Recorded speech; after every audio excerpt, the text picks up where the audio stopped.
자, 이제 친핵성 방향적 치환 반응으로 넘어왔습니다. 친핵성 방향적 치환 반응은 친전자성 방향적 치환 반응하고 이제 반대로 생각하시면 되는 거예요. 근데 이제 친핵성 방향적 치환 반응에서는 두 가지 패턴이 존재하게 되는데요. 그 중에 첫 번째, 가장 일반적인 친핵성 방향적 치환 반응이죠. 첫 번째가 바로 첨가 후에 제거가 일어나는 친핵성 방향적 치환 반응이 있습니다. 일단 첨가 후 제거, 이 반응이 진행되기 위해서는 강한 EWG에 의해서 벤젠고리의 파이 스타 오비탈에 전자밀도가 낮아져 있어야지만 반응이 진행된다 라고 볼 수가 있고요. 이때 올소와 파라 위치에 이탈기가 존재할 때, 한마디로 강한 EWG로부터 올소나 파라 위치에 이탈기가 존재해야지만 이 반응이 일어날 수 있다, 그 얘기죠. 이 조건이 만족되지 않으면은 친핵성 방향적 치환 반응은 불가능하다라고 보시는 게 좋겠네요. 그런 이유가 옆에 그림이 나와 있는데요. NO2가 전자쌍을 이렇게 파이 전자를 공명해서 가져가 버리게 되면은 벤젠고리에 있는 파이 전자가 끌려가겠죠. 그럼 여기에 있는 파이 스타가 델타 플러스가 딱 걸려버릴 거예요. 그러면 또 공명에 의해서 전자가 넘어가면은 여기에 파라 위치에 이 자리에 파이 스타 오비탈이 또 전자 밀도가 낮아지겠죠. 그럼 이 파이 전자가 또 옆으로 넘어가게 되면 여기에 파이 스타도 역시 전자 밀도가 낮아질 거고요. 그래서 이렇게 NO2로부터 EWG로부터 올소하고 파라 위치 이런 자리들만 이제 친핵성 방향적 치환 반응이 진행될 수 있다, 그 얘기예요. 이렇게 메타 위치에서 이탈기가 있다 한들 요거는 불가능하다라고 써 있네요. 그래서 올소나 파라 위치에 이탈기가 있을 때, 이럴 때 친핵성 방향적 치환 반응이 진행된다라고 볼 수 있고요. 친핵체가 첨가가 된 후에 음이온 중간체가 이렇게 공명으로 벤젠고리하고 이 EWG 사이를 공명을 하다가 그러다가 그 음전하가 다시 돌아오면서 이탈기가 떨어져 나가는 스타일로 그렇게 반응이 진행된다라고 보시면 되겠습니다. 그래서 이 반응 메커니즘을 보시면요, 친핵체가 여기 올소 위치나 파라 위치 중에서 한 군데 이탈기가 있는 쪽을 치고 들어가서 공명을 해서 가져가요. 그럼 이런 중간체가 만들어지겠죠. 이때 전자쌍을 다시 돌려주게 되면은 친핵체보다 이탈기가 떨어져 나오기 쉬우니까 이렇게 딱 떨어져 나온다, 그 얘기고요. 그 첫 번째 단계가 속도 결정 단계가 돼요. 따라서 이 이탈기의 종류가 무엇인지에 따라서 반응 속도가 달라진다? 그거는 아니고요. 단지 이제 여기선 치환기로서의 효과를 보시면 돼요. 치환기. 그래서 속도 결정 단계니까 이탈기의 이탈 속도하고 반응 속도는 무관하지만 이탈기가 종류가 이제 좀 다양하게 있을 텐데 그 중에서 FCl, BR, I만 보시면요, 희한하게도 F가 제일 잘 떨어지는 것으로 알려져 있습니다. 그 이유가 뭐냐면은 여기서 속도 결정 단계는 친핵체가 벤젠고리의 파이스타로 공격해 들어가는 이 단계가 바로 속도 결정 단계예요.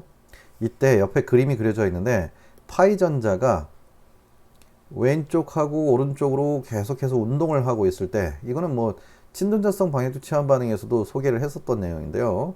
F는 이주기 원소라서 비공유 전자쌍의 사이즈가 작고요. 이 비공유 전자쌍이 들어있는 오비탈의 사이즈가 작아서 전자 밀도가 높아요. 그래서 여기에서 반발이 더 강하게 작용하고요. Cl, Br, I로 갈수록 이 오비탈 사이즈가 커진다고 그랬죠. 그래서 여기에 전자 밀도가 낮아지는 거예요. 그럼 반발력이 작아지겠네요. 그러면 친핵체가 외부에 있는 친핵체가 전자쌍을 밀어 넣으려 할 때 여기 파이스타로 들어가는 거랑 이 자리에 파이스타로 들어가는 걸 비교해 보자는 얘기죠.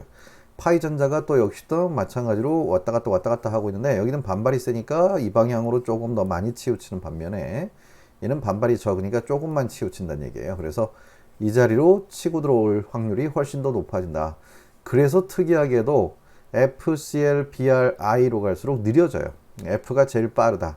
물론 우리가 알고 있는 일반적인 이탈기라고 한다면 F는 이탈기로 보지도 않는 거고요. F는 아예 이탈기가 아니고 CL, BR, I로 갈수록 속도가 더 빨라져야 되는데도 불구하고 특이하게도 얘는 F가 제일 빠르다는 얘기죠.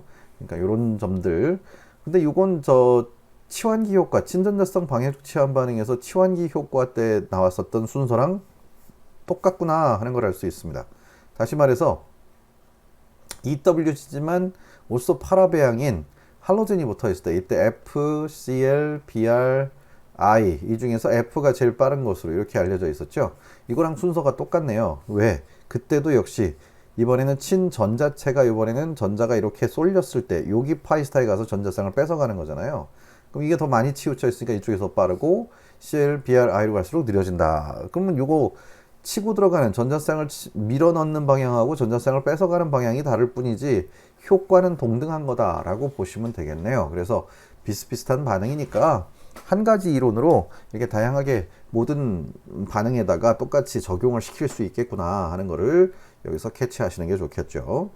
자, 그 다음에 제거 후 첨가로 진행되는 진핵성 방향족 치환 반응이 또 한 가지가 더 알려져 있습니다. 그래서 보시게 되면요.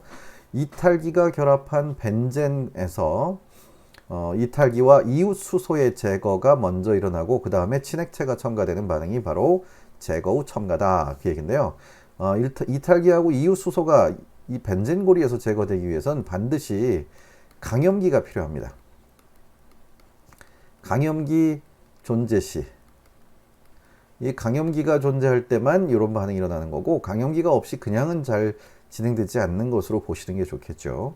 자, 이때 어찌됐든 이탈기가 먼저 떨어져 나가기 때문에 이렇게 강염기가 H를 뜯어내고 전자쌍을 주면은 BR이 떨어져 버리잖아요. 이때 이탈기별 반응 속도는 우리가 흔히 알고 있는 일반적인 좋은 이탈기일수록 반응 속도가 빠르다 이렇게 알려져 있습니다. 그래서 뭐 I는 가로를 쳤는데 그 이유는 희한하게도 그냥 CL, BR, I로 빨라질 것 같은데 아이오딘이 요 사이에 들어가요. 요 사이. CL하고 BR 사이에. 근데 이건 뭐 실험적인 측면이라서 정확하게 여러 가지 변수가 작용하는 거라서 정확하게 설명하기는 좀 어려운데 아무튼 우리가 알고 있는 일반적인 이탈기별 그 이탈 속도하고 유사하게 나타난다.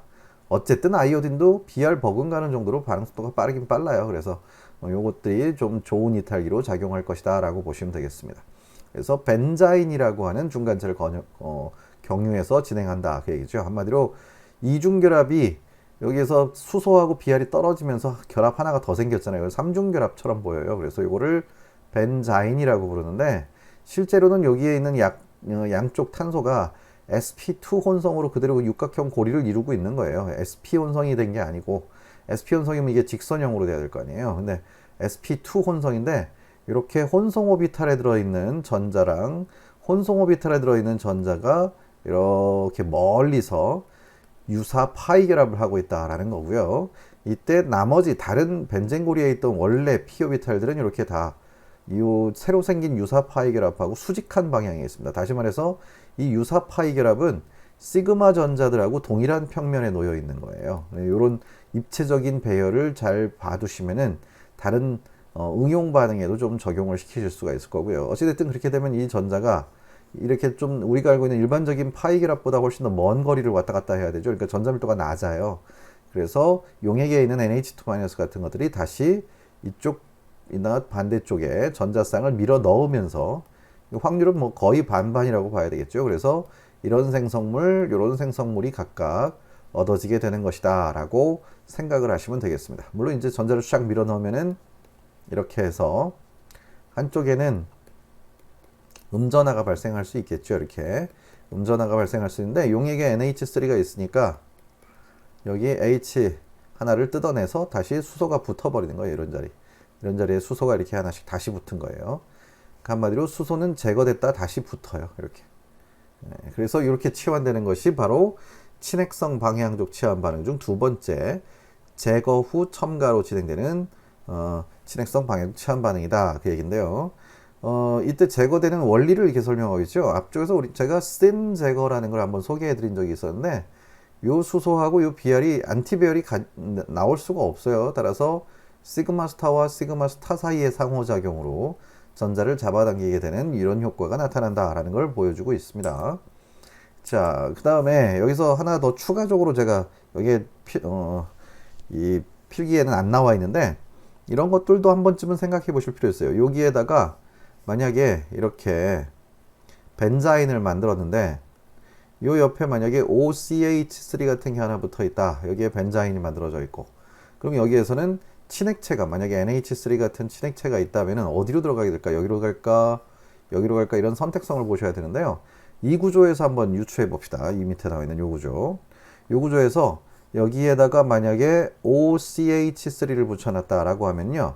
이 하얀색으로 표시한 수직한 파이 전자들은 비공유 전자쌍에 의해서 이 OCH3는 EDG로 작용할 거예요. 전자밀도가 높아져요. 여기, 그 다음에 이 자리가 오소하고 파라가 전자밀도가 높아지겠지만 이 유사 파이랍이라고 부른 요 벤자인 요 파이랍은 여기에 있는 요 파이랍이라고 볼 수 있고요. 이거는 시그마 기랍이랑 동일한 평면에 놓여 있다고 볼 수 있죠. 근데 보시다시피 산소는 전기음 농도가 세니까 시그마 전자를 유도 효과로 잡아당겨요. 그럼 이 유사 파이 전자도 이렇게 잡아당겨지겠네요. 여기가 전자밀도가 더 낮아서 여기가 더 우세하고 여기는 잘 안 가게 됩니다. 그래서 이런 선택성이 나타날 수 있어요. 또 벤자인 중간체를 거쳐가는 경우에 여기에 뭐 메틸기가 붙어 있다. 메틸기 같은 경우에는 유도 효과가 별로 없어요. 근데 이때도 역시 친액체가 이런 게 있다라고 하면 여기로 많이 들어가게 되는데 그때는 이게 입체장애가 좀 있어서 이 자리를 치는 것보다 이렇게 좀 입체장애가 적은 쪽을 치는 경향이 있어서 그렇다. 여기는 입체장애와 함께 유도 효과가 더 같이 작용하니까 선택성이 훨씬 높아지는 거고요. 그래서 대부분 이런 구조가 있을 때는 여기 메타 쪽에 친액체가 들어가는 확률이 좀 더 높아집니다. 근데 지금 보신 맨 처음에 제가 보여드렸던 이 예시는 그런 거랑은 좀 상관이 없죠.